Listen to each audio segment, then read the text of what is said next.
For lesson 3, we're going to build a seat and a back for the chair.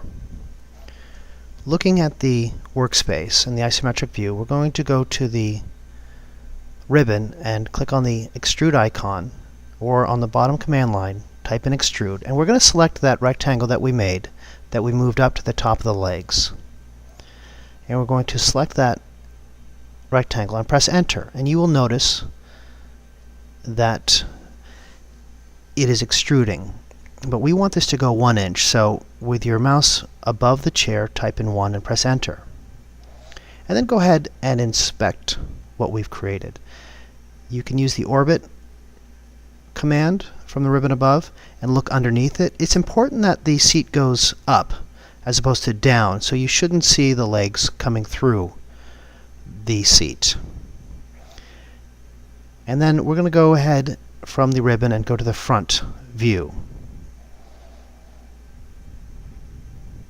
And what we're going to do now is go to the home menu and select the rectangle and type in 0, 0 and press enter, and then we're going to type in 18, 20. This is on the X and the Y coordinate, and press enter.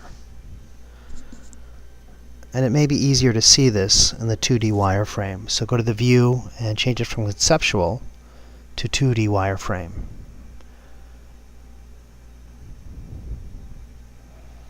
And you may want to inspect this in an isometric view.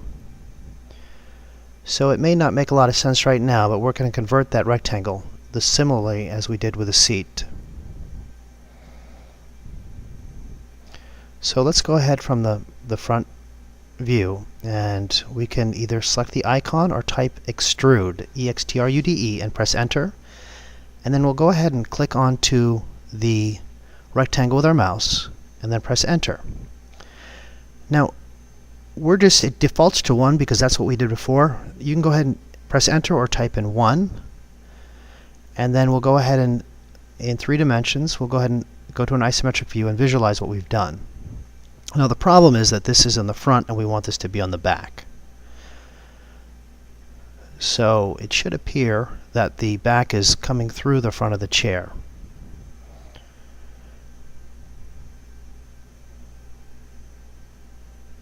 So go ahead and inspect it. Now the nice thing here is we're going to go ahead and move this, and it helps to do this in a 3D view.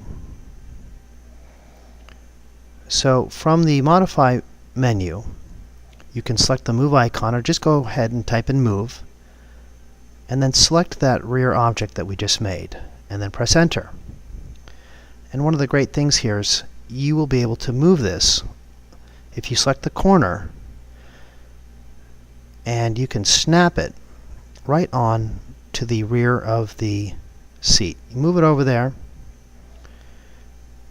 and you type in Move, and press enter, and then you want to zoom in, and you can scroll in with your mouse and then move it to that bottom of that seat and press enter. Click it and press enter. And with a snap command selected, it should be aligned. And go ahead and inspect that again. Get into the habit of going to the orbit or isometric views and inspecting everything you do as you go along. Sometimes when you move things, it'll go far, far away and you won't notice it from the view that you're working from. So we've really pretty much here constructed this chair. It's very plain, but we're going to do a couple features to make this a little bit more dynamic. Inspect your chair, and next we'll be moving on to the next lesson. Go to the front view and you have completed the lesson.